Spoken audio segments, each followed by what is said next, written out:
Assalamualaikum warahmatullahi wabarakatuh. Jadi seperti yang anda semua lihat sebentar tadi, tajuk kita pada hari ini ialah solat sunat tahiyatul masjid. Adakah anda semua tahu apakah maksud dan hukum bagi solat sunat tahiyatul masjid? Jadi maksudnya adalah solat sunat 2 rakaat sebelum duduk setiap kali masuk ke dalam masjid, dan hukumnya pula adalah sunat. Baiklah, sekarang saya ingin membacakan dalil nakli bagi salat sunat tahiyatul masjid. Dalilnya berbunyi begini: Abu Qatadah Salami meriwayatkan bahawa Rasulullah SAW bersabda, "Idza dakhala ahadukumul masjida fala yajlis hatta yusalli rak'ataini." Maksudnya, apabila seseorang masuk ke dalam masjid, maka janganlah duduk sehingga dia solat 2 rakaat. Anda semua tahu berdua berkaitan dengan solat sunat tahiyatul masjid. Terdapat 2 peristiwa yang jarang orang tahu apa hukumnya. Pertama, situasi pertama, anda masuk ke dalam masjid, tiba-tiba iqamat dilaungkan. Jadi hukum dia makruh untuk anda menunaikan apa-apa jenis solat sunat, dan anda hendaklah bersedia untuk menunaikan solat fardu secara berjemaah. Situasi kedua pula, anda sedang menunaikan solat sunat, tiba-tiba iqamat dilaungkan. Hukum dia sunat untuk anda menyambung solat sunat tersebut jika tidak dikhawatiri terlepas solat berjemaah.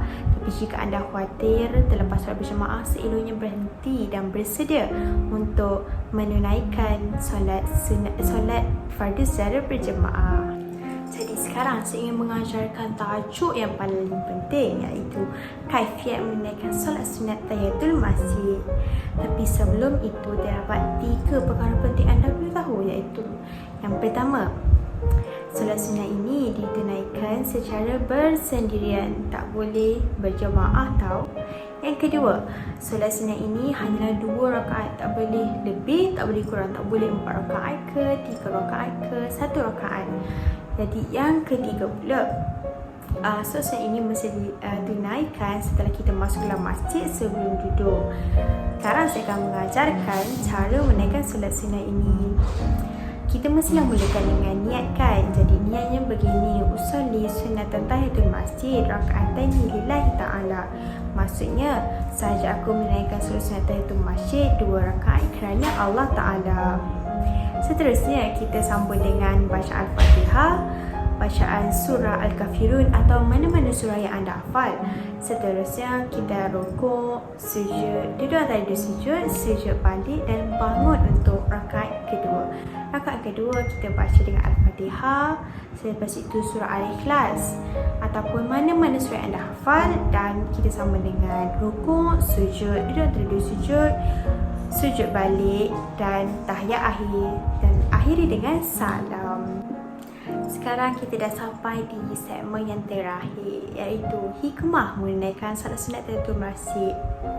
Saya akan beritahu 2 hikmah yang saya pelajari. Iaitu yang pertama, kita dapat meraih pahala ketika berada di dalam masjid.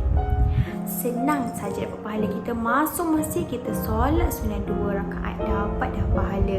Jadi marilah kita rajinkan diri pergi ke masjid dan menunaikan solat sunat. Yang kedua pula, kita dapat melatih diri beradab, dan kita dapat belajar beradab ketika berada di tempat yang mulia seperti di masjid, iaitu rumah Allah. Maksudnya, kita masuk masjid, kita menunaikan solat sunat di masjid, bukannya kita berborak, berbual, membuat bising dan sebagainya. Jadi sekian sahaja perkongsian saya pada video ini. Harap dapat membantu dan dapat mendorong anda semua untuk menunaikan solat sunat tahiyatul masjid. Yang buruk datang daripada saya sendiri, dan yang baik datang daripada Allah SWT. Terima kasih kerana sudi mendengar dan menonton. Jangan lupa like dan komen. Stay safe. Bye.